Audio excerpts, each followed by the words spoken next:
que a gente inicie esse domingo. Esse domingo está tão lindo, mais um domingo lindo, ensolarado. Vamos iniciar os nossos trabalhos na casa de Francisco de Assis. Então a gente dá boas-vindas aos dois lados da vida. Bem-vindos aqueles que estão pela primeira vez, sejam muito bem-vindos. A nossa casa funciona sempre aos domingos, com a reunião às 10 horas. E a partir de junho, nós teremos um outro horário para a reunião pública, que será às 16 horas. Então, de quinta-feira. Obrigada, meu querido. Às quintas-feiras, às 16 horas. Então, esse é mais um horário que a gente está implementando na Casa de Francisco. A cada dia, a gente vai aumentando um pouquinho. Alguns recadinhos, né, além desse. A gente tem a cesta básica, que, para quem não conhece, nós fazemos a entrega de cestas básicas mensalmente. São 67 famílias. E a gente faz sempre a arrecadação de alimentos. Então, se vocês repararam na entrada, a gente deixa uma caixinha ali, o que cada um puder trazer. O pouquinho que vocês pensem que seja pouco, na verdade, já é muito. Então, faz toda a diferença para essas famílias. A mesma coisa para o inverno. A gente tem reparado que as noites têm se tornado mais frias. E para os irmãos que estão na rua, esse frio é muito mais intenso, porque lhes falta tudo. Então, a sensação de frio aumenta. Então, aqueles que já puderem trazer cobertores ou roupas masculinas e femininas para esses irmãos, para que a gente sempre faz a entrega de alimento e também de vestuário, tá? A gente pede sempre que essas roupinhas venham limpinhas, já prontas, porque aí a gente só faz a separação e já entra logo rapidamente para a entrega. Além disso, a gente tem a nossa cantina, mas a livraria. Eu trago hoje para vocês, que eu acho que também já foi falado há 2 semanas, desse novo livro que chegou, do filme Ninguém é de Ninguém, e ele é super interessante. É tudo sobre o que aconteceu nas filmagens, né, Wagner? Durante todo o processo desse trabalho lindo que foi feito. Então, para aqueles que quiserem, e outros livros, os livros da codificação, estão na nossa livraria, tá ok? Para dar de presente, para o seu estudo próprio. E esqueci de mais alguma coisa, meninos? Acho que não, né? Bom, leitura de hoje. Ah, isso, Joel, obrigada. O estudo do Livro dos Espíritos, ele acontece sempre antes da nossa reunião de domingo. Então, a gente tem aqui na salinha, a gente tem o estudo com os nossos 2 amigos, o Joel e o Ivo. E o início do trabalho é sempre às 8h30, não é isso, Joel? De 8h30 às 9h30. Então, estão todos convidados para esse estudo, tá? E a Fátima também, a nossa vice-presidente, também participa desse estudo, que é extremamente importante. Agora sim. Início da nossa reunião, a primeira leitura, né? Do livro Pão Nosso. Chico Xavier foi quem psicografou pelo Espírito de Emmanuel. O capítulo é o 53, Em Cadeias, pelo qual sou embaixador em cadeias, para que possa falar dele livremente, como me convém falar. Paulo, primeira carta aos Efésios 6:20. Observamos nesta passagem o apóstolo dos gentios, numa afirmativa que parece contraditória à primeira vista.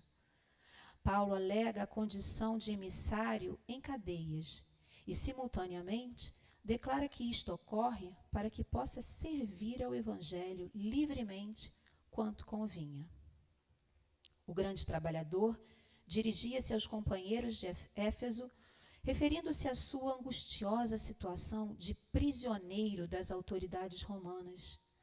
Entretanto, por isso mesmo, em vista do difícil testemunho, trazia o espírito mais livre para o serviço que lhe competia realizar. O quadro é significativo para quantos pretendem a independência econômico-financeira ou demasiada liberdade no mundo, a fim de exemplificarem os ensinamentos evangélicos. Há muita gente que declara aguardar os dias de abundância material e as facilidades terrestres para atenderem ao idealismo cristão. Isso, contudo, é contrassenso. O serviço de Jesus se destina a todo lugar. Paulo, entre cadeias, se sentia mais livre na pregação da verdade. Naturalmente, nem todos os discípulos estarão atravessando esses montes culminantes do testemunho. Todos, porém, sem distinção, trazem consigo as santas algemas das obrigações diárias no lar, no trabalho comum, na rotina das horas, no centro da sociedade e da família. Ninguém, portanto, tente quebrar as cadeias em que se encontra, na mentirosa suposição de que se candidatará a melhor posto nas oficinas do Cristo. Somente o dever bem cumprido nos confere acesso à legítima liberdade. Que estejamos em paz, com os pensamentos e sentimentos harmonizados. Vou passar a palavra agora ao nosso irmão Joel para a oração de abertura.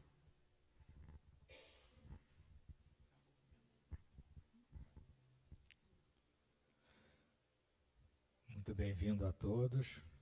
Que a paz do Mestre Jesus esteja conosco. Nesse momento, pedimos permissão ao Pai para darmos início a mais uma reunião pública, uma reunião de estudo da doutrina espírita, essa doutrina consoladora e esclarecedora, trazida por esses trabalhadores espirituais, em nome do Mestre Jesus, que coordenou todo esse trabalho. Que possamos ter uma reunião harmoniosa, com muita paz, sob a proteção divina dos nossos anjos guardiães, dos nossos mentores amigos, e dos mentores e anjos guardiães de todos aqueles que estejam assistindo a reunião pelo YouTube, que também sejam alcançados e beneficiados. Que a paz de Jesus penetre nos lares de cada um de nós, trazendo harmonia e tranquilidade. Que a paz de Deus esteja conosco, hoje e sempre, e que todos os nomes das criaturas que estão nesse caixote, encarnados e desencarnados, e especialmente daqueles que estão no pensamento de cada um de nós, que o pensamento é a força motriz que leva os nossos rogos ao alto, que todos esses nomes sejam beneficiados, amparados pela espiritualidade superior. Que a paz do Senhor Jesus envolva todos eles. Muito obrigado a todos, muita paz, muita luz. Vou passar a palavra para o Wagner, médium da casa, que vai trazer o estudo de hoje sobre o Livro dos Espíritos, as questões iniciais de 1 a 9, que fala exatamente do Deus e o infinito e provas da existência de Deus.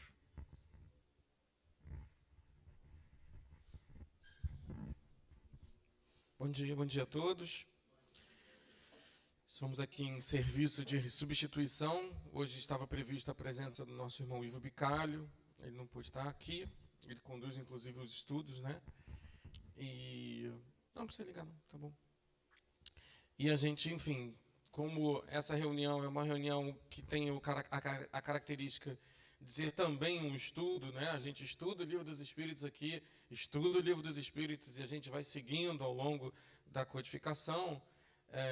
Temos que estar pronto, né, para a gente poder trazer a lume o que a gente pretende, o que a gente aprende e o que a gente coloca em prática no dia a dia.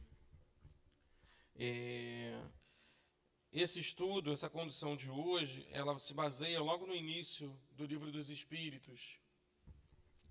Livro dos Espíritos, que é o primeiro livro da codificação do Kardec.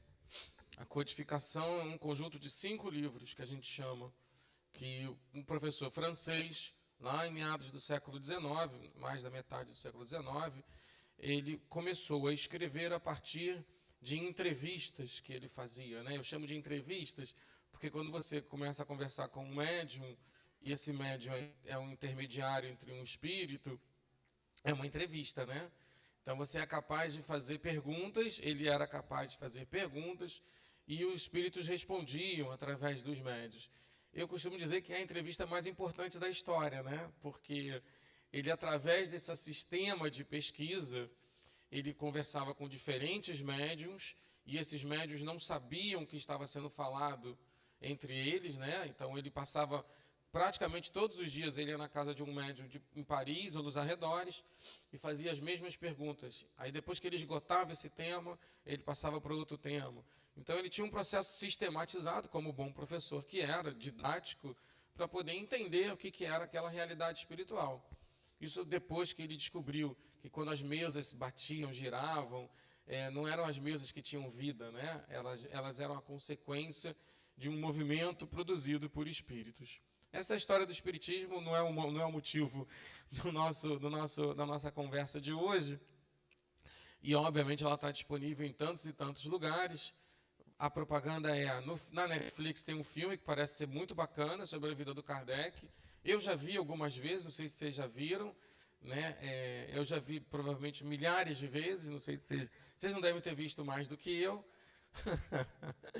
Mas esse filme é um pouco ilustrativo de como aquele professor francês começou a rascunhar esse estudo que se desenvolveu em 5 livros ao longo de 10 anos, pelo menos. Ele viveu, do momento em que ele começou esse trabalho, ele viveu mais 15 anos. E o primeiro livro dele é o Livro dos Espíritos. Os livros seguintes todos têm aqui, gente, né? Logo depois do Livro dos Espíritos, ele lançou um opúsculo chamado O que é o Espiritismo. Depois ele lançou o Livro dos Médiuns, que era quase que um guia para ajudar as pessoas que ele entrevistava. Depois ele entendeu que aquilo precisava de uma moral, precisava de um conceito absolutamente firme, ético. E aí os espíritos disseram, é o Evangelho do Senhor, né? O Evangelho de Jesus é a boa nova do Cristo. E aí ele lança o Evangelho segundo o Espiritismo, que nada mais é do que um entendimento das coisas evangélicas, da boa nova, a partir da moral cristã, da ética cristã. Por isso que o Espiritismo, como ele se conhece, como nós conhecemos, e como ele nasceu naquela época, ele é fundamentado e embasado na moral cristã, né? É uma doutrina filosófica que decorre das morais do Cristo, que são, na verdade, das morais não, da moral do Cristo, né? Que tem um impacto muito grande na sociedade, quando a gente começa a perceber que ela não se circunscreve somente a uma religião, né? A moral do Cristo, ela não está presente somente no catolicismo, ela não está presente no espiritismo, ela está presente na vida da gente. Ela é um conjunto de entendimentos sociais que fazem parte da sociedade, né? Enfim, sem ser repetitivo. O Kardec começa a questionar os espíritos e ele vai juntando, naquela época, foi numa primeira edição, 500 e poucas perguntas, 512 perguntas e respostas. Ele faz dessa forma de perguntas e respostas. E depois, em 1861, em 1857, ele lança o primeiro livro dos Espíritos, e com 512 perguntas e respostas. E depois, em 1861, no dia 18 de março de 1861, ele lança o que a gente conhece hoje por o Livro dos Espíritos definitivo, que tem 1019 perguntas e respostas. Tem mais porque tem perguntas que tem A, B, C, então, se você for olhar, tem um pouco mais. O Livro dos Espíritos não é o dono da verdade, né? É uma entrevista, como por assim dizer. E essa entrevista ela é feita através de processos mediúnicos. E esses processos mediúnicos tentaram tirar dos médiuns a qualquer influência que pudesse distorcer as respostas. Por isso esse método de conversar com diferentes pessoas sem que elas soubessem o que elas estavam falando, porque assim, se um está inventando uma coisa, ele vai destoar de todos os outros. Né? Se eu pergunto para você, qual é a cor do céu? Você me diz que é azul, você me diz que é azul, você me diz que é azul, e ele me diz é amarelo, eu vou entender que ele está distorcendo, às vezes nem por vontade própria, às vezes por uma inconsciência, mas de acordo com todos os outros, o céu é azul, que é o que a gente percebe. E aí nasce essa doutrina que é de cunho filosófica, científica, porque quando a gente fala de ciência, não é a ciência clássica, não é a ciência que se faz no laboratório. E essa ciência é boa de existir, né? Essa ciência é importantíssima de existir. É essa ciência do laboratório que produziu a nossa vida de hoje, que a nossa vida de hoje é muito melhor do que a nossa vida do século XIX, muito melhor do que a do século XX, muito melhor do que a do século XVIII, etc. E não adianta dizer, não, é uma porcaria, olha o ser humano, não é verdade. É importante olhar as coisas do ponto de vista de evolutivo. E a nossa vida melhorou muito, e o ser humano melhorou muito. E nós estamos em processos francos de melhoria. É óbvio que quando você está produzindo evolução, a involução fica muito aparente, a dor fica muito aparente, os problemas sociais ficam muito aparentes. E a gente tem que reconstruir a sociedade. Lá no Livro dos Espíritos, o Kardec escolheu desenvolver o livro, espalhar o livro de algumas formas diferenciadas. Hoje aqui dentro vocês estavam estudando, né, já uma parte do Livro dos Espíritos, mas ele foi dividindo o livro em assuntos interessantes. Vocês já pararam para pensar se vocês tivessem a chance que o Kardec teve? Assim, vem aqui conversar com os espíritos. Quaisquer espíritos que vão aparecer, vem aqui fazer perguntas. É muito interessante, porque muitas pessoas vão perguntar coisas acerca de si mesmas, né? Vão perguntar sobre quando é que eu vou morrer, quando é que eu vou conseguir um emprego, quando é que eu vou conseguir, assim, fica quase um questionamento egoísta, né? E não era essa a proposta do Kardec. O Kardec, ele queria e ele pôde conversar sobre tudo, sobre a vida, sobre todos os nossos conceitos, né? Ele faz uma introdução, depois ele faz uma coisa que se chama prolegômenos, que são reflexões a respeito da introdução e da obra que virá. Ele explica por que ele botou o nome de Espiritismo, e foi simplesmente para dissociar de tantas correntes espiritualistas que existiam. Só isso, né? O Espiritismo não é dono dos conhecimentos que estão presentes aqui. Não é dono. Nenhum espírita pode se intitular dono e conhecedor da verdade mais do que qualquer outra pessoa. Mas os livros codificados pelo Kardec, né, os livros que foram compilados por eles, trazem conhecimento. E esse conhecimento produz reflexão. E essa reflexão pode produzir transformação. Que é isso que é o sentido, de uma certa maneira, da encarnação. É o sentido de renascer na Terra. É evoluir pela expansão da consciência. Evoluir pela capacidade de entender o mundo, de entender a si mesmo, de entender o próximo. Essa doutrina filosófica é uma doutrina evolucionista, sim. Mas não é evolucionista do jeito que a gente acha que é a evolução. É evolucionista baseada em leis naturais, baseada em verdades. E aí, quando a gente traz isso tudo para a nossa forma de perceber, a gente acaba distorcendo e perdendo o que é o mais bacana da doutrina espírita, que é o que eu chamo de um óculos, uma grande ferramenta de entendimento da vida, e só. Não vai transformar você porque você vem ao centro espírita, mas vai produzir em você conhecimento, talvez, suficiente para que você comece a olhar a vida diferente. E a gente fala você, a gente fala para si mesmo, né?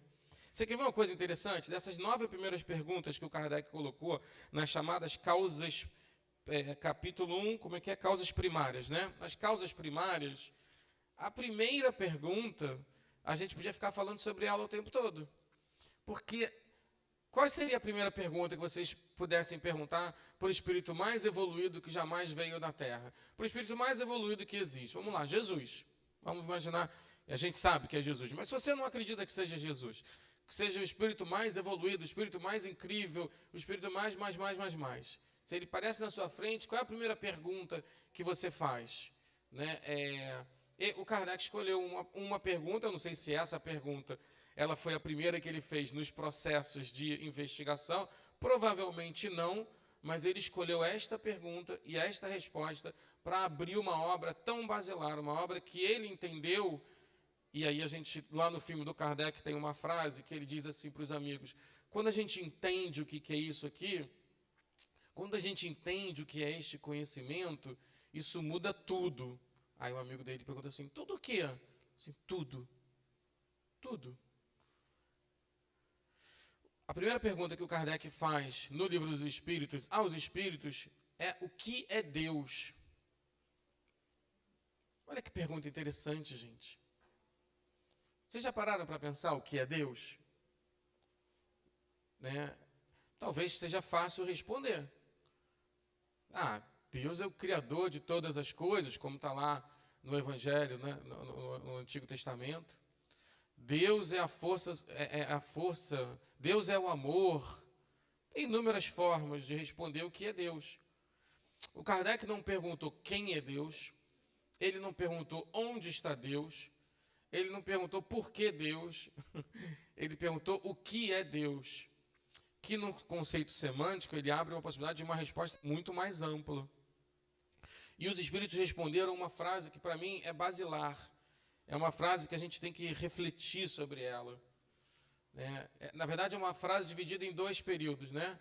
Deus é a inteligência suprema, vírgula, causa primária ou causa primeira de todas as coisas. Existem traduções, algumas dão primárias, outras dão primeiras. Elas se parecem, mas é mais importante, talvez seja mais fundamentada a gente entender causas primárias de todas as coisas. E a tradução francesa permite que seja entendido de uma forma mais por primárias. Mas vamos ficar nessas duas palavrinhas aqui. Inteligência suprema. Gente, por que os espíritos resolveram falar que Deus era a inteligência suprema? Por que eles não falaram que Deus é amor logo de cara? Já que o amor, muitas vezes, é o sentimento mais incrível que nós conhecemos. O amor é o que nos salva, muito provavelmente. O amor é o que nos eleva, é o que nos transgride, né, positivamente, é o que nos transforma. Por que inteligência suprema?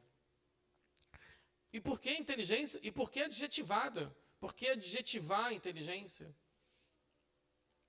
Ele faz outras perguntas, eu vou ler as perguntas aqui, para a gente poder depois discorrer sobre elas. E aí ele pergunta assim, a 2, o que deve se entender por infinito? A 3, poder-se-ia dizer que Deus é o infinito? Pergunta Kardec. Aí, no restante, ele pergunta, onde se pode encontrar a prova da existência de Deus? Que consequência se pode tirar do sentimento intuitivo que todos os homens trazem em si da existência de Deus? O sentimento íntimo que temos da existência de Deus não poderia ser fruto da educação, resultado de ideias adquiridas? Poder-se-ia achar nas propriedades íntimas da matéria a causa primária da formação das coisas? Que se deve pensar da opinião dos que atribuem a formação primária a uma combinação fortuita da matéria, ou por outra, o acaso? E a 9, em que é que na causa primária se revela uma inteligência suprema e superior a todas as inteligências? Ou seja, ele passa 9 perguntas perguntando a mesma coisa. Por que primária ou primeira? Por que essa inteligência se manifesta nas pessoas? Por que isso existe? E o que é o infinito? Se Deus é a inteligência suprema, e a gente começa agora a pensar, né? 2 mais 2, né? 2 se 2 é mais 2 dá 4. Então, se Deus é uma inteligência, significa que nós sermos inteligentes ou racionais nos coloca diretamente ligados a Deus.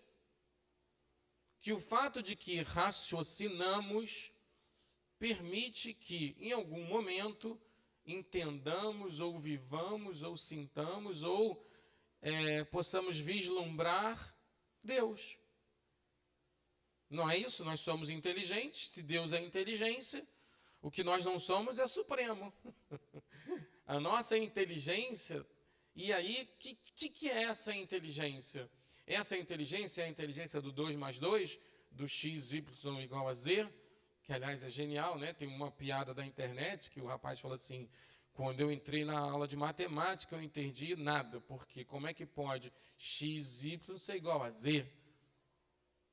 Isso é para quem passou pelas equações do 2º grau, fofamente algo que determina um tipo de inteligência. Mas o ser humano, ele é dotado de diversas inteligências.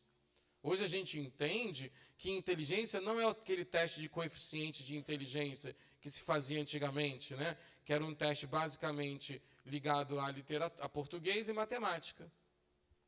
Não é sobre isso. Inteligência é a capacidade a capacidade de você desenvolver inúmeros talentos cognitivos. Tem gente que tem, e a psicologia moderna desenvolve as inteligências em várias. Uma delas, que é um guarda-chuva enorme, é a inteligência emocional. Né? Já parou para pensar se vocês são emocionalmente inteligentes ou não? Ela balançou a cabeça. Se vocês conseguem manter o equilíbrio emocional diante de certas situações, se a gente consegue olhar o diferente, olhar aquele que ataca, se a gente consegue olhar a vida emocionalmente de uma maneira positiva ou equilibrada, positiva talvez seja induzir. Inteligência emocional é uma inteligência importantíssima que a gente hoje vê o quanto falta na sociedade.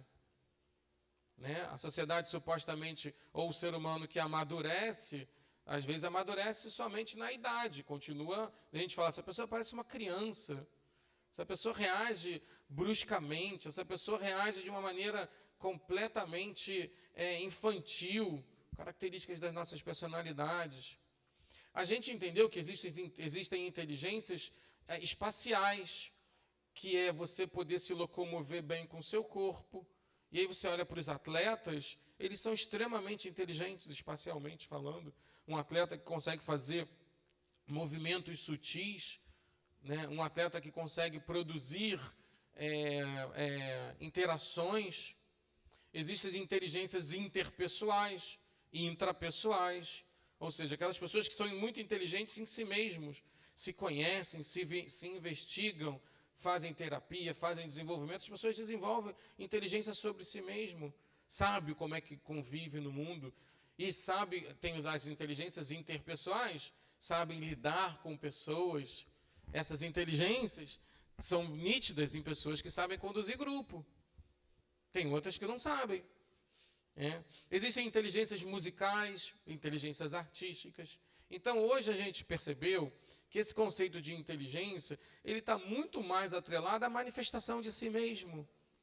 Que características você tem para trazer para o mundo que sejam características racionais, inteligentes e que possam desenvolver a si e ao próximo. Quando a gente fala que o grupo está aberto a trabalhos voluntários, né, para oferecer às famílias cadastradas, e o universo de famílias hoje, embora as famílias ajudadas sejam de quase 70, a gente vai ter um universo de famílias para se ajudar, de provavelmente mais de 150 famílias, que são famílias que já passaram por aqui pelo grupo. Sou eu que estou esbarrando aqui? Não. Que tipo de inteligência eu tenho, que atitude, que atividade eu posso realizar para poder ajudar as pessoas? O supremo disso, que a gente nesse planeta, dizem os espíritos, a gente ainda não vai ter a condição de alcançar, e eu acho que a gente não vai, e eles dizem também que a gente nunca alcança essa supremacia plena e perfeita de Deus, mas a gente alcança a inteligência perfeita relativa, que é quase lá, porque como Deus é a causa primária de todas as coisas, você não pode se transformar na causa primária, você chega o mais próximo possível da causa primária. é o motivo de desenvolvimento das pessoas entre uma vida e outra vida, e outra vida, e outra vida, e outra vida. E aí a gente falando de uma vida e outra vida, e outra vida, e outra vida, e outra vida, a gente vai para o segundo item, a segunda pergunta que o Kardec faz, que é o que se deve entender por infinito.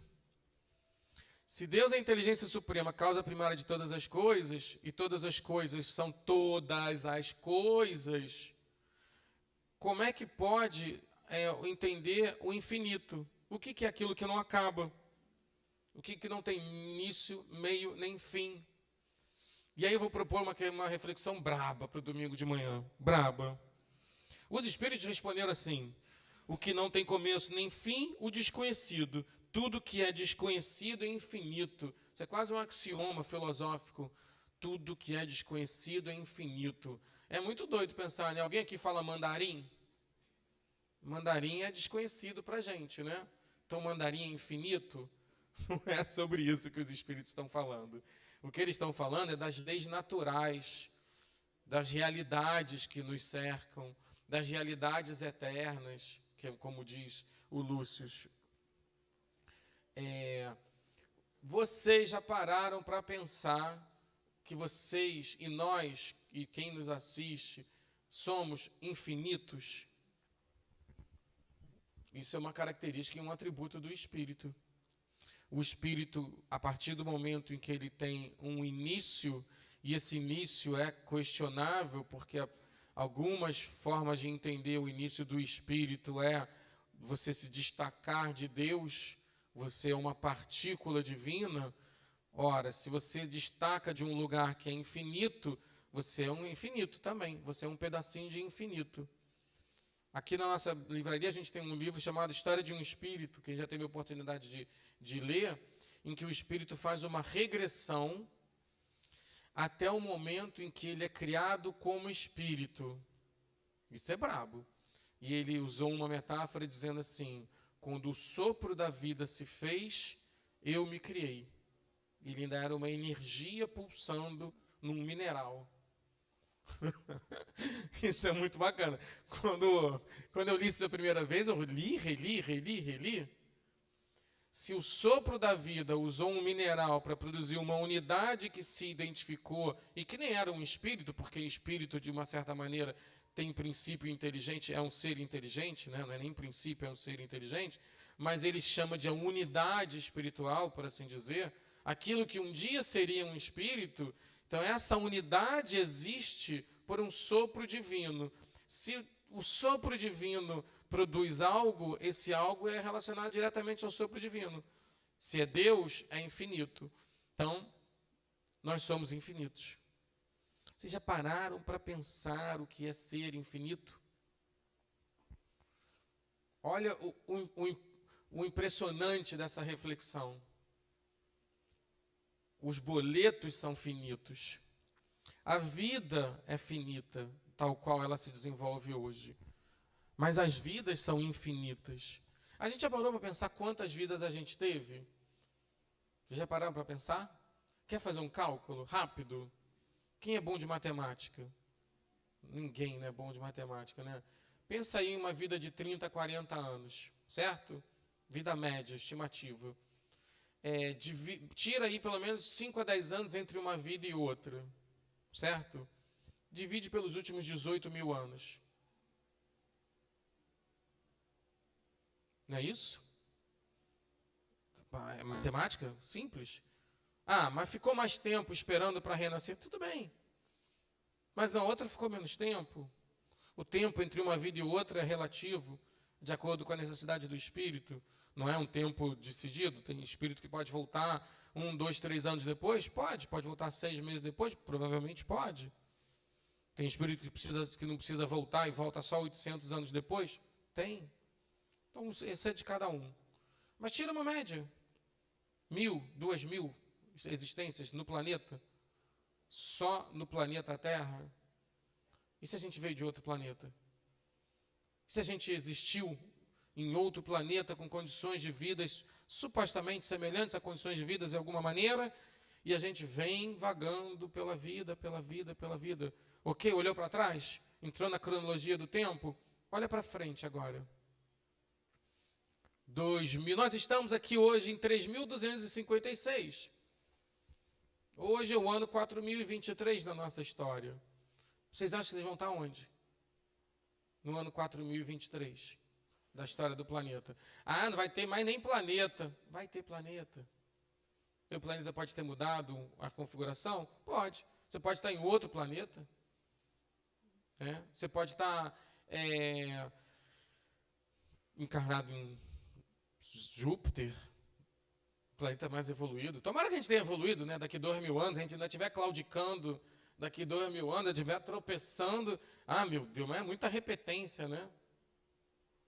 Essa ideia do infinito é uma ideia que vem, talvez, desconstruir pesos, porque os espíritos respondem aquilo que é desconhecido é infinito. Então, o nosso futuro é infinito, ele é desconhecido. O que, na verdade, nós sabemos é que a gente não acaba. Isso não muda tudo? Isso não deveria, de alguma forma, desconstruir o peso que a gente dá para as coisas do dia a dia, para os comezinhos, né? para as indiferenças, para as dificuldades? Você não vai deixar de estar na vida, né? Não estou pagando o boleto porque eu sou infinito, esse boleto aí é finito, não vai rolar. Não é isso, né? Mas as coisas são temporárias, as coisas se transformam. E se você começa a olhar para o passado, nossa, você desconstrói muito mais. O que eu estou fazendo aqui? Qual o motivo da minha vida hoje? O exercício disso é muito importante. Talvez esse seja o exercício mais importante de vir numa casa espírita, talvez. Quem sou eu? O que eu estou fazendo nessa vida? Por que eu reencarnei nesse lugar? Por que eu sou brasileiro? Eu ri, né? Porque essa resposta de brasileiro dá uns 15 livros, né? Mas por que eu sou brasileiro? Por que eu sou carioca? Por que eu vim de outro lugar? Por que eu sou filho de, filho da? Por que eu sou pai de, pai da, pai dele, pai de? Ou seja, por que eu sou mãe? Por que eu não gosto de azul e gosto de vermelho? Por que eu não gosto de vermelho, amarelo e roxo e gosto de preto? A gente talvez devesse fazer um mínimo de esforço para esse processo de autoconhecimento, porque autoconhecimento produz consciência. Consciência é o melhor atributo da inteligência, e inteligência é algo divino. Expansão de consciência, como os iogues falam, é algo divino. A gente consegue ver além das realidades que nos cercam? Divino. Não entendo nada desse negócio aí de espiritismo, desse negócio de espírito, não sei nada disso. Quero saber? Quero. Vai saber? Pode. Como é que funciona? Como é que não funciona? Vai ser bom, não vai ser bom? De onde eu vim, para onde eu vou? Quem nós somos como sociedades? Nós deveríamos estar estudando a nossa sociedade do ponto de vista espiritual.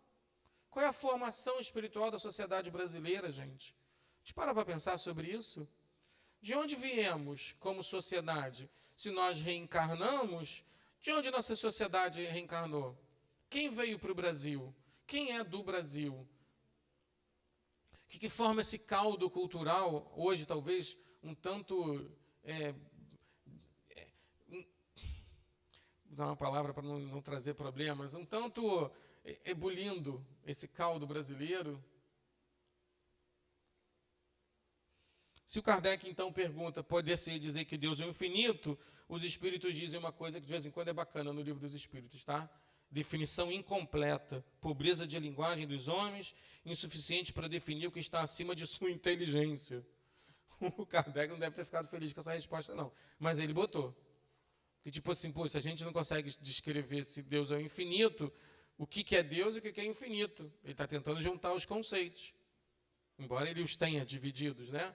Aí ele mesmo, Kardec, traz um complemento e diz: Deus é infinito em suas perfeições, mas o infinito é uma abstração. Dizer que Deus é o infinito é tomar o atributo de uma coisa pela coisa mesma. É definir uma coisa que não é conhecida por outra, que não é o mais do que a primeira. E faz uma brincadeira de palavras. Dizer que Deus é o infinito, você está dizendo a mesma coisa, praticamente. Se você não conhece um, você não conhece o outro. Talvez, o entendimento da infinitude de Deus, o entendimento da presença da infinitude em nossa vida, seja um clique para entender Deus. Ou viver Deus. Vai saber. Tem alguém que está ligando, né? É impressionante, não consegue desligar. É algum celular que está entendendo. Ah, é o seu? Não tem problema, a gente joga ele pela janela, não tem problema. E aí o Kardec, depois dessas 3 perguntas, passa a perguntar, passa a questionar, ele abre um subtítulo sobre provas da existência de Deus. Olha, já que você não me explica o que é o infinito e o que é Deus, embora eu saiba, teoricamente, o que eles sejam, eu saiba o que seja essa abstração, e essa abstração funciona para mim, para você e para ele de formas diferentes, então prova a existência de Deus. E os espíritos dizem assim, onde se pode encontrar a prova da existência de Deus? E aí, de novo, os espíritos usam algo que é para nos ajudar em termos de entendimento. Num axioma que aplicais às vossas ciências, não há efeito sem causa. Procurai a causa de tudo que não é obra do homem, e a vossa razão responderá. A razão vai responder a causa das coisas. Se a razão responde à causa das coisas, a gente pode encontrar uma forma racional para entender um conceito abstrato e vivenciar o entendimento daquele conceito, que é Deus, inteligência suprema, infinito. Ora, a causa de todas as coisas, a gente entra no nosso mundinho, né? Derramei a água no copo, tem uma força gravitacional, a água é duas moléculas de hidrogênio com uma de oxigênio, o copo é feito de vidro e vidro é mais denso. Ah, mas as moléculas são formadas por átomos. Os átomos são formados por partículas que têm espaços entre elas.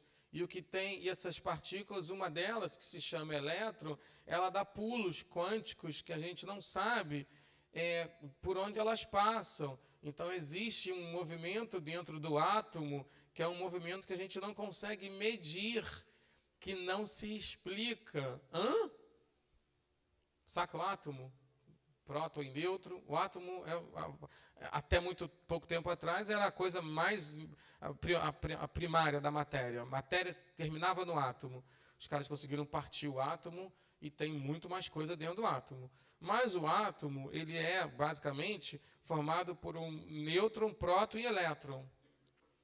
E o elétron gira ao redor do átomo, criando uma carga elétrica.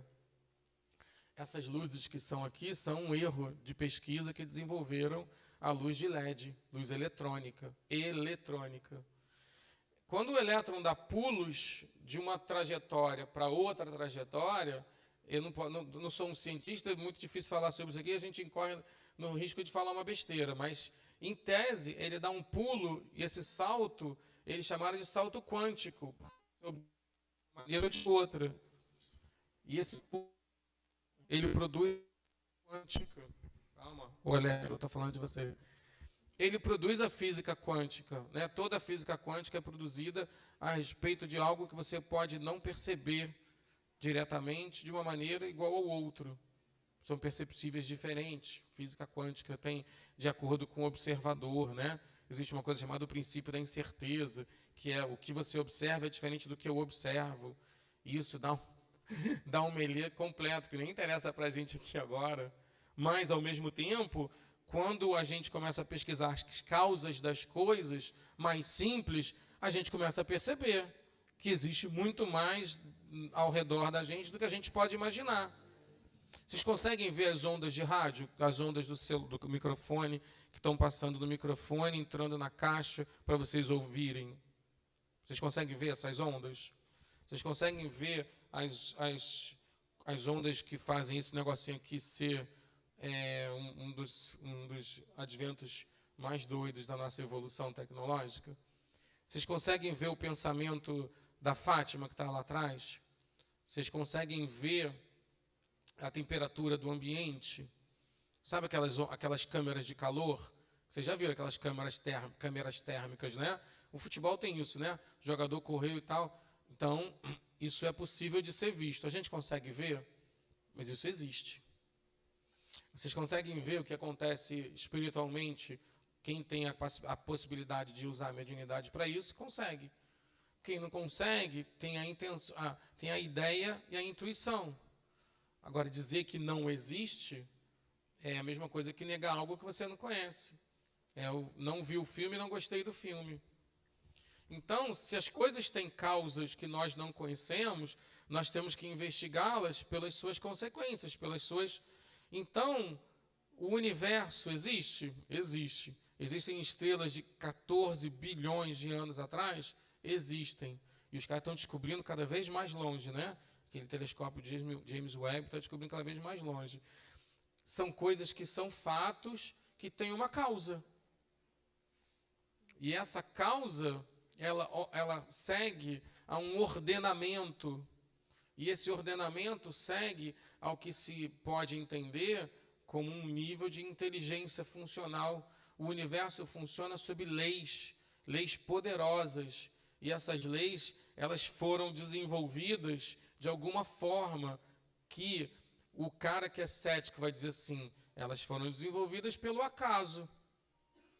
Mas se o acaso desenvolvesse leis, eles não as repetiria o tempo todo. Se o acaso desenvolvesse leis e inteligências, ele deixaria de ser um acaso, leis inteligentes, né? Porque ele passa a ser algo que tem uma razão de existir. Então, se tudo tem um porquê, ou se tudo tem uma razão, a nossa vida também é cheia de respostas para isso. Por que isso está acontecendo comigo? Por que eu sou assim? Por que aquilo é assado? Algum motivo há de ter. E esse motivo lá no final, é essa inteligência suprema. E mesmo na maldade, se você quiser entender. Porque o que os espíritos dizem para a gente é que o mal é a ausência do bem. E isso é fantástico de entender. Se o mal é a ausência do bem, ele é a negação só de uma coisa. Ele não é uma existência por si só. O mal existe. Não, o que existe é a ausência do bem. Tudo é o bem. Então, onde tem a ausência do bem, é onde a pessoa ou manifestação do bem não existiu. E a gente acreditou isso como sendo mal. Aquela pessoa muito má, aquela pessoa não vive na sintonia do bem. Então, ela produz maldades, ela produz fatos que não estão na sintonia do bem. Ela produz dor. Aí a dor é um outro processo. A dor pode ser entendida como algo que esteja dentro dos processos corretivos. No corpo humano, a dor é um indicativo de que algo está errado. Né? E na natureza talvez seja isso também, nas plantas, nos movimentos do planeta, nos animais. Então, essas causas, o que os espíritos querem dizer para a gente é que são causas divinas. São causas que fazem parte de uma inteligência a qual a gente pode ter acesso aos pouquinhos e que pode nos ajudar muito.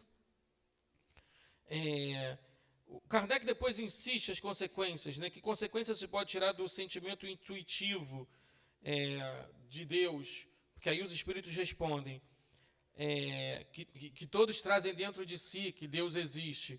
E será que é verdade? Deus existe em todas as pessoas? Existe. Deus existe no pior dos piores dos homens. Isso é difícil de entender. Ele só não está. Mas assim, se você parte do princípio de que a maldade é a ausência do bem, é a ausência do equilíbrio, é a ausência do processo inteligente, a maldade é só a ausência de Deus. Essa pessoa não está vivendo Deus nesse momento.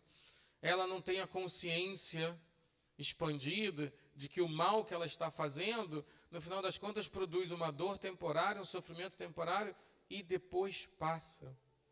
Quantas e quantas vezes a gente encontra nas reuniões mediúnicas os espíritos trazendo dentro de si o arrependimento que é diretamente ligado ao desconhecimento ou não ouvir aquilo que pulsava dentro dele, que é a lei divina, a existência de Deus. Eu não sabia que eu estava fazendo algo ruim quando eu tirei a vida daquela pessoa. Eu sabia, porque isso faz parte de uma ética e um movimento dentro de si que é divino. Então sabe. E aí você interroga, e ele diz assim, é verdade, eu sabia que algo estava errado. E para o mais insensível dos homens, quando ele retira a vida de uma pessoa e não sente nada, em algum momento a existência dele vai promover nele um desajuste. A existência nele vai promover nele, nem que seja mais compulsão, nem que seja mais desequilíbrio. E aquilo vai dizer para ele, em algum momento, que você está longe do fato de que você tem que respeitar o teu semelhante, respeitar a vida. Né? Os suicidas, as pessoas que produzem morticínios no mundo, as pessoas que são desumanas, por assim dizer, essas pessoas vão ouvir, mais cedo ou mais tarde, algo que elas mesmas não querem ouvir, que é essa pulsação inteligente da existência de Deus dentro delas. E isso vem para a gente, né? Isso claramente vem para a gente. Quando a gente olha um semelhante, quando a gente julga uma situação, julga e condena, infelizmente, a gente não está entendendo as leis divinas, a gente não está entendendo o que é Deus dentro da gente. Quando a gente tem raiva do outro, a gente está abdicando de sentir algo que não é divino, que é divino, e produzindo algo que não é divino, e que só machuca a gente. Porque a gente sabe que a raiva que a gente sente e bota para fora, ela vai para fora, mas ela continua dentro da gente. Né? Ai, despejei tudo na pessoa. Despejou nada. Você só expôs o que você tinha que expor, e isso continua dentro de você. Então, essas semânticas tem que ter cuidado, né, com essas figuras de linguagem. Né? Botei para fora tudo que eu tinha que botar. Botou para fora, mas voltou para dentro. Então, esses sentimentos, essas atitudes que não estão embasadas em Deus, nessa inteligência suprema, são atitudes que em algum momento vão voltar e vão pulsar na nossa consciência. E nada mais sofrido do que consciência culpada. Embora a culpa também seja subjetiva, a pessoa produz algo que está fora do conceito dela. E mesmo essas pessoas que têm problemas nos lobos parietais, têm problemas de psicopatias graves, esses espíritos, em algum momento, eles vão sentir o peso de suas atitudes. Está lá no livro Os Mensageiros, os dementados, tem um capítulo sobre isso. São espíritos que estão adormecidos por séculos, porque eles não têm condições de acordar, porque eles ainda não entenderam, de tão maus tratos que eles fizeram a eles mesmos, o que é estar na vida, o que é ser humano. Tem gente que, por seu próprio egoísmo, por assim dizer, muito simploriamente, ele embotou tanto a possibilidade de Deus existir dentro de si mesmo, que aí Deus virou um átomo dentro dele mesmo, e ele é só violência, ele é só maldade, ele é só desprezo, ele é só ego, né? Porque ele faz isso pelo próprio prazer. Eles fazem as maldades para se comprazer, né? Por recompensa para si mesmo. E essa pessoa, em algum momento, recebe um influxo de Deus, e aí tudo vem à tona. Isso está lá no livro dos Mensageiros, tem alguns outros livros que falam sobre isso. Como dói nas pessoas a consciência culpada. Como dói nas pessoas a consciência de que eu tive chance e não aproveitei a chance. Eu pude construir algo e não construir. Eu tinha tempo para ajudar e não quis ajudar. E a gente vai entrar num outro nível de vibração, que é o quanto o nosso eu, girando em torno de nós mesmos, nos impossibilita de vivenciar essa inteligência divina que tem dentro de nós. Né? Falando mais claramente, o quanto o ego é prejudicial quando ele é doente, né? O ego como instância da personalidade, ele existe. Mas quando ele é doente, o egoísmo, ele produz a desconexão da pessoa com as forças divinas que existem dentro dela. E as forças divinas que existem dentro dela poderiam conectá-la com as forças divinas que existem dentro de outros espíritos, de outras pessoas. E esse movimento é um movimento de expansão de consciência, é um movimento de expansão social. A gente ainda não está nesse estágio, mas a gente tem consciência disso já, né? E como a gente vai chegar lá em 4023, a gente não sabe, mas a gente vai chegar. E os que não chegarem vão para outras escolas, vão para outros lugares de aprendizado, vão para outras vivências. E mesmo esses espíritos que estão dormindo há 100, 200, 300 anos, em algum momento eles acordam. E se eles não puderem mais reencarnar no planeta Terra, eles vão reencarnar em outros lugares, como tem acontecido muito já, né? Tem tido um expurgo muito grande de espíritos que não conseguem mais não ter sintonia para reencarnar no planeta Terra. Por isso que você diz assim, o planeta Terra está ferrado, não tem jeito. Tem super jeito. A gente está num processo incrível, incrível, divino, doloroso, de transformação. E de transformação dos seus bilhões e bilhões de habitantes. Para cá, nós somos 7 bilhões de habitantes, não somos? 8 bilhões, né? Meu Deus, não chegou um número redondo há pouco tempo agora, de não sei quantos bilhões de habitantes? 7 com certeza, né? Para cada habitante encarnado, tem pelo menos 3 ou 4 desencarnados. Vamos na matemática de novo? Isso dá 30 bilhões de espíritos no planeta Terra.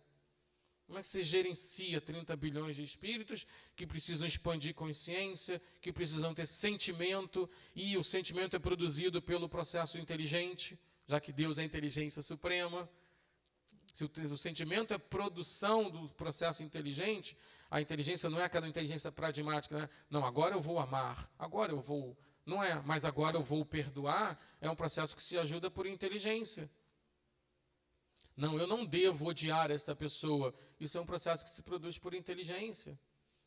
E isso nos ajuda a conduzir as nossas sensações, os nossos sentimentos, a talvez lapidar os nossos sentimentos, lapidar a nós mesmos num processo evolutivo, né? Agora eu não vou mais me submeter a esse tipo de violência. Isso é um processo de inteligência. Agora eu vou procurar um outro lugar, ou vou procurar outra atividade, eu vou procurar uma outra profissão, ou eu vou procurar um lugar onde eu possa ser útil. Isso é um processo de inteligência. Ou eu escolho não mais sofrer, porque eu não aguento mais esse sofrimento.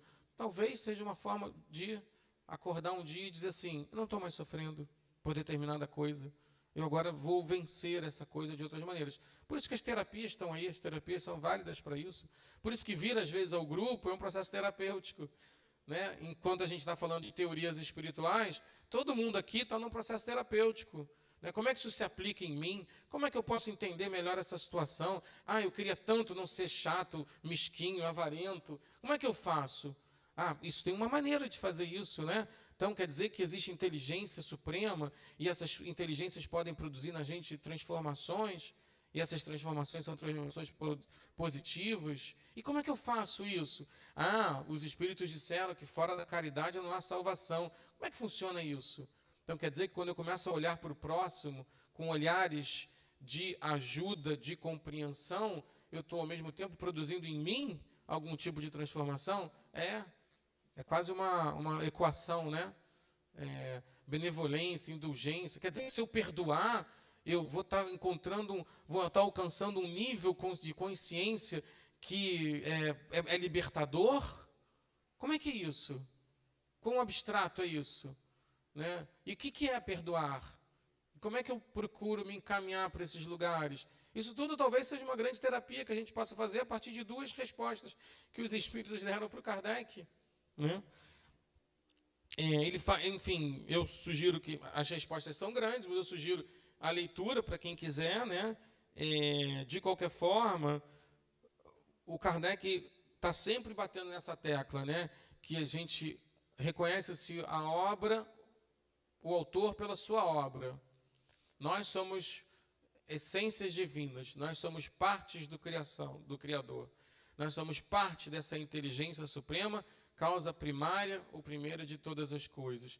Então a gente pode desde já começar a querer entender como pode ser a vida baseada neste princípio. Como pode ser minha vida baseada no princípio de viver Deus. E Francisco de Assis, que é o patrono desta casa, vivenciou Deus a partir do ensinamento do Cristo.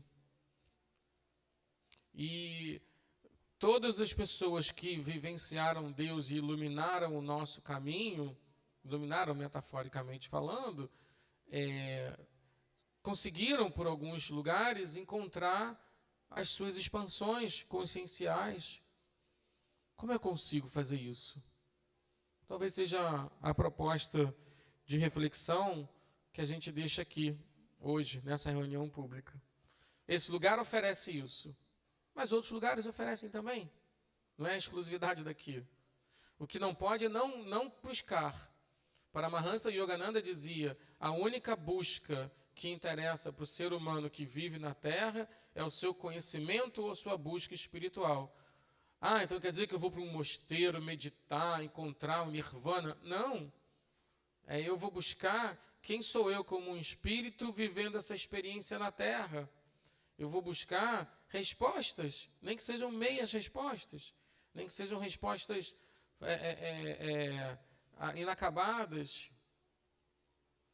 E nunca é tarde para encontrar as respostas. Nunca, nunca. Se tem um lugar que a palavra nunca pode ser encaixada, é nesse. As respostas sempre vêm. Se a gente tiver os olhos de ver, ouvidos de ouvir e coração para sentir. Que esse domingo seja um domingo de reflexão. Nós somos inteligências divinas. Não supremas, mas nós somos inteligências divinas. Nós temos capacidades divinas dentro de nós. Nós podemos exercitar Deus em todos os momentos, porque se Deus está presente em todos os lugares, nós podemos sintonizar com esta presença divina. Nós podemos ser orações vivas, como dizia Paulo de Tarso. E nós não precisamos, às vezes, fazer oração.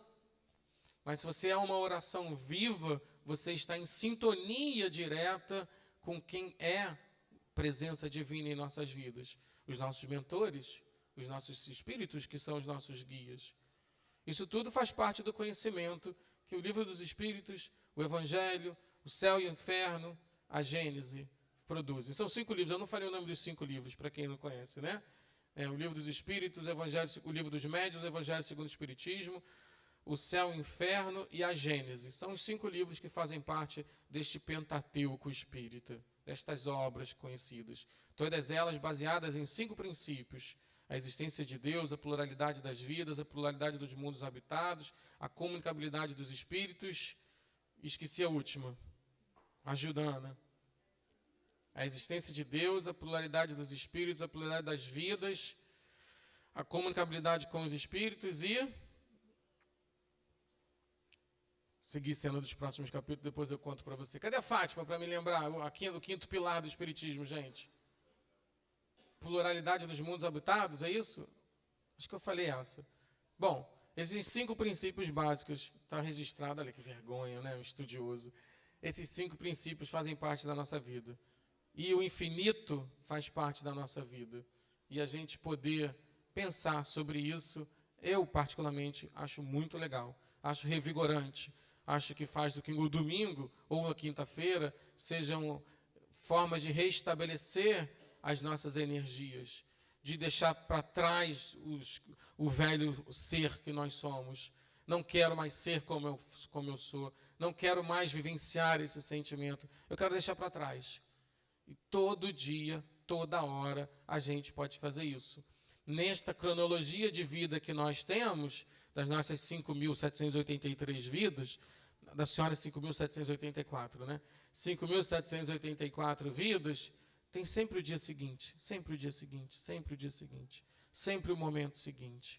E eles podem ser mágicos, eles podem ser aquele pulo do elétron, sabe, o salto quântico, o salto que produz, você diz assim, eu não vou viver mais essa sintonia, eu não vou viver mais esse sentimento, porque eu sei, o meu conhecimento permite que eu não queira mais. E essa briga é uma briga boa de ser brigada. Essa é a grande briga, né? É a transformação do homem velho em homem novo. Por fim, o Kardec perguntou assim, o que é ser espírita? E os espíritos criaram uma resposta que é bonitinha e também reflexiva. Conhece-se o verdadeiro espírita pela sua capacidade e talvez pelo seu esforço de transformação moral. Só isso é ser espírita. não é vir para fazer discurso, não é para a internet fazer proselitismo, não é dizer que sabe todos os pilares do espiritismo, nada disso. É entender que todo este conhecimento, talvez essa resposta da pergunta número 1, sejam, né, essas coisas todas sejam para que a gente produza transformações dentro da gente. Porque se a gente não produzir, a gente vai se transformar assim mesmo. Nós somos eternos mutantes, ninguém é estático. Um dia não é igual ao outro, uma vida não é igual à outra. Se a gente toma as rédeas disso, com inteligência e os sentimentos acompanhando, talvez a gente esteja num caminho bacana. E aí em 4023, a gente volta para aqui, volta a encontrar e volta a conversar. Passei um pouquinho do horário, desculpa. Enfim, que vocês todos tenham um ótimo domingo. Tem os livros, tem a cantina, tem o bazar. Quem quiser oferecer serviços voluntários, fala com alguém da diretoria, porque a gente está listando as pessoas, né? Vai, Joel. O Joel me ajudou, obrigado. Imortalidade da alma, gente. Pluralidade dos mundos habitados, pluralidade das existências, a existência de Deus, a comunidade. Faltou a imortalidade da alma, viu? Falei tanto dela, né? Obrigado, Joel. Não podia ficar sem, né? Vocês tenham um ótimo domingo. Desculpa, eu passei do horário. Até a próxima. Então, o Google nos salva de certas situações, né? Mas é isso aí. Tivemos, então, aqui uma excelente reunião, né? Muitos aprendizados. E isso é só o início, né? Porque são as primeiras perguntas, né? Tem mais 1010 pela frente.